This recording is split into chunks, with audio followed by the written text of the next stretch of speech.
پھر حضور کے صحابہ میں سے ایک صحابی جس کا نام حضرت جابر رضی اللہ تعالی عنہ، تو حضور کی بارگاہ میں حضور کی خدمت میں عرض کرتا ہے، یا رسول اللہ صلی اللہ علیہ وسلم، ایک رسول سنا، اللہ تعالیٰ نے سب سے پہلے کس چیز کو پیدا فرمایا؟ اللہ تعالیٰ نے سب سے پہلے کس چیز کو پیدا فرمایا؟ اب سوچنے والی بات ہے، ارے پہلے تو یہ دیکھیں کون ہے صحابہ، وہ صحابہ جنہوں نے ساری زندگی حضور کے قدموں میں گزار دی۔ ارے وہ صحابہ جو رات کو اللہ کی عبادت کرتے تھے، صبح کو مصطفیٰ کا درس سنتے تھے۔ ارے وہ صحابہ جو رات کو اللہ اور اس کے رسول کا ذکر کرتے تھے اور صبح والضحیٰ والے چہرے کی زیارت کرتے تھے، والضحیٰ والے چہرے کی زیارت کرتے تھے۔ آج اگر حضور کا نام آ جائے تو عاشق تڑپ جاتا ہے اور یہی عرض کرتا ہے، کب یا رسول اللہ کا ہمیں دیدار ہوگا، اللہ کے رسول کا کب دیدار ہوگا؟ ارے آج کا عاشق یہ تڑپتا ہے تو صحابہ کرام کا مقام کیا ہوگا؟ ان کی محبت کا انداز کیا لگایا جاتا ہے جن کے سامنے حضور کا والضحیٰ والا چہرہ سامنے ہے اور صحابہ کرام حضور کی زیارت کرتے تھے، حضور کی باتیں سنتے تھے۔ تو حضور کے ایک صحابی نے سوال کیا، عرض کی، یا رسول اللہ صلی اللہ علیہ وسلم، آپ یہ تو بتائیں، ہمیں خبر دیں، ہمارے ماں باپ آپ کی قدموں پہ قربان ہو جائے، آپ یہ تو بتائیں اللہ نے سب سے پہلے کس چیز کو پیدا فرمایا؟ اللہ نے سب سے پہلے کس چیز کو پیدا فرمایا؟ آئیے، یہ صحابی کا عقیدہ ہے، کوئی وہابی دیوبندی کا عقیدہ نہیں ہے کہ وہ صحابی کا عقیدہ تو دیکھیں کتنا پیارا عقیدہ ہے۔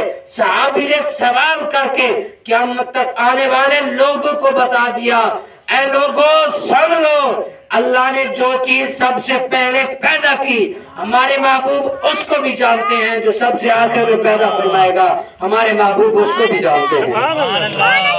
آپ تو کہتے ہیں حضور کو تو دیوار کے پیچھے کا علم نہیں، حضور تو کچھ جانتا ہی نہیں۔ ارے ہمارا تو یہ عقیدہ ہے کہ ہمارے محبوب مدینے سے ہمیں دیکھ بھی رہے ہیں، جانتے بھی ہیں، پہچانتے بھی ہیں۔ اس لیے آج ہم حضور کی محفل سجا کے بیٹھے ہیں، اللہ کے محبوب ہمیں دیکھ رہے ہیں، ہمارے دلوں سے بھی واقف ہیں۔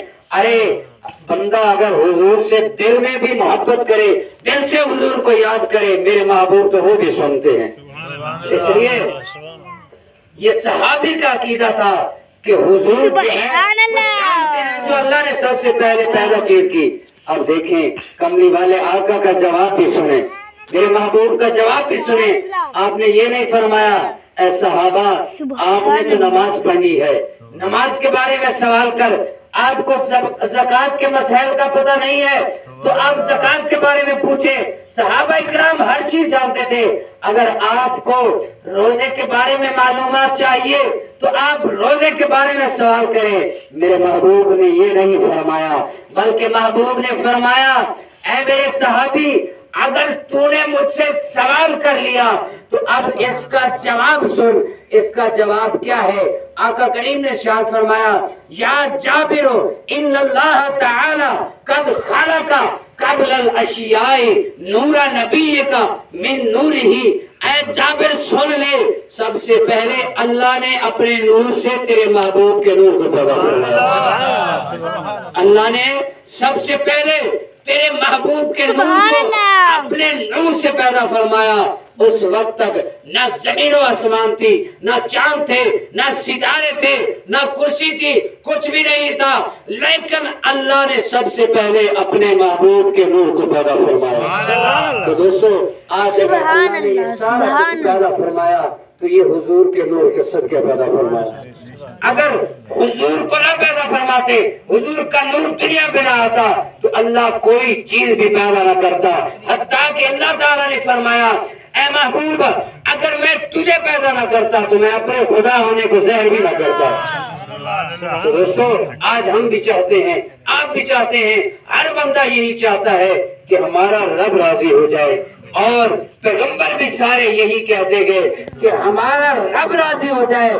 لیکن آئیے رب سے بھی پوچھتے ہیں، اے مالک تو بھی بتا تو کیا چاہتا ہے؟ تو اللہ تعالیٰ فرماتا ہے، میں یہ چاہتا ہوں کہ میرا محبوب راضی ہو جائے۔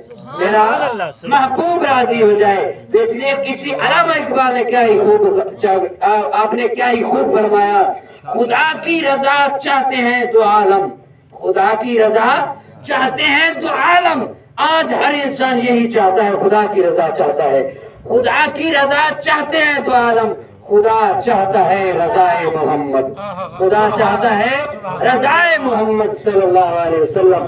تو دوستو اگر حضور کو آپ نے میں نے راضی کر لیا تو سمجھ لیں خدا بھی راضی ہو گیا. اگر ہم نے حضور سے محبت کی تو سمجھ لیں ہم نے خدا سے بھی محبت کی.